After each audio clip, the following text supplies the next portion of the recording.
Ok, salut l'équipe, c'est Charles WRK. Aujourd'hui, je vous retrouve pour une vidéo où je vais vous montrer une recette de pizza à moins de 600 calories ou un tout petit peu plus que 600. Ça va dépendre des quantités que je vais mettre cette fois-ci. Je vais vous montrer un petit peu les ingrédients. Donc là, on va avoir besoin de 2 tomates, de patates douces, de fromage blanc, de poivrons, flocons d'avoine, également un œuf et de la sauce tomate parce que sinon c'est pas une pizza s'il n'y a pas de sauce tomate, assez compliqué. On va venir éplucher la patate douce, ensuite on en mettra 100 grammes.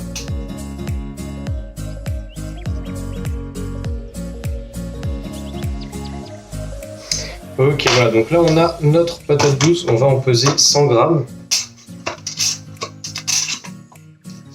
Voilà, on a nos 100 grammes de patates douces, donc on va les garder pour les mettre ensuite à la poêle. Donc c'est une recette qui va se faire exclusivement à la poêle, donc comme ça permet aux gens qui n'ont pas de four, genre les étudiants, comme moi un petit peu, de pouvoir quand même le faire. Donc après on va venir couper notre poivron, mais pendant ce temps-là, pendant qu'on va faire le reste, on va aller placer les patates douces à la poêle, ce qui va permettre de les cuire avant le reste, puisque le reste cuit beaucoup moins longtemps. Donc voilà, maintenant que la patate douce est en train de cuire, on va pouvoir s'occuper du poivron. Donc le thon, le mieux c'est de l'émietter et de le mettre avec les légumes sur la fin de la cuisson. Comme ça, le thon va boire un petit peu le jus que les légumes auront fait, et ça va donner vraiment du goût. Donc ensuite, on vient couper 2 tomates en rondelles ou comme vous voulez. Donc faites pas ce que je fais, de couper comme ça et d'avoir le doigt derrière, c'est juste que moi j'ai des couteaux qui coupent pas.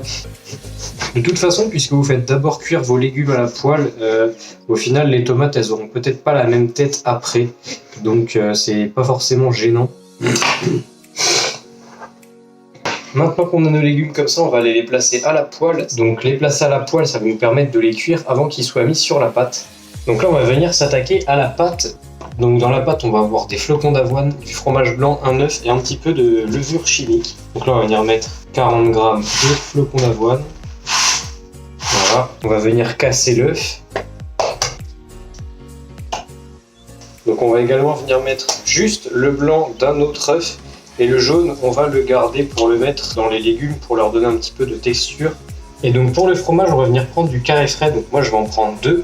Ensuite on va venir déposer du fromage blanc dans le mixeur, donc on va en mettre à peu près 50 grammes.